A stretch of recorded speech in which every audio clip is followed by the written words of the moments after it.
Well, President Trump's transgender athlete ban was just one of the president's executive actions targeting the transgender community. Another one would make it so federal funds could not be used for gender-affirming care for people under 19. Now, Washington Attorney General Nick Brown is filing a lawsuit to block it, calling it unconstitutional.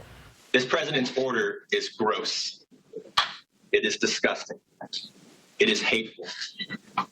And so we will always take action against illegal conduct.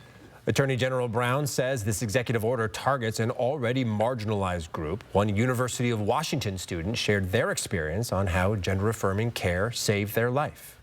I often felt suicidal at a very young age, feeling that I would rather die than go through male puberty. It was only because of the overwhelming love and support of my family and of my ability to get the care that I needed from my doctor that I am able to be here today. Our Jordan Smith shares local reaction to the AG's new lawsuit. I sat down with a member of Spokane's transgender community named Lewis, who applauded Washington's efforts to fight President Trump's order. Lewis acknowledges that this is life-altering care, but not for the reason that you might think. I think a lot of people just don't really know that they even know a trans person. Like, I know a lot of people in my own life don't know that I'm trans. Lewis Stay transitioned when he was 19. He said it was a journey trying to navigate puberty while also not connecting with his gender.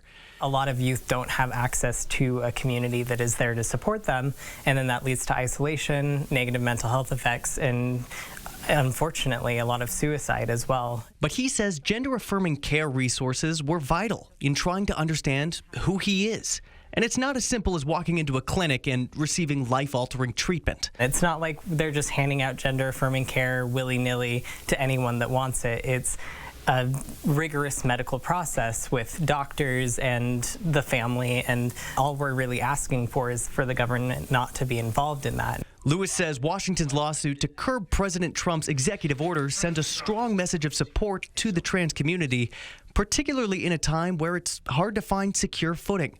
The transgender community makes up a fraction of the global population, and Lewis encourages people who stand opposed or are just uncertain to start a conversation. We're not this scary monster that is waiting for you. We're here to have those conversations.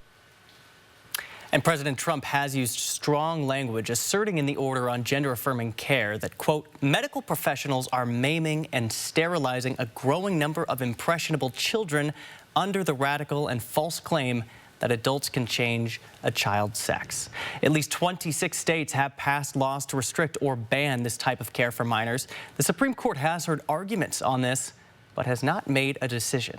For 4 News Now, I'm Jordan Smith.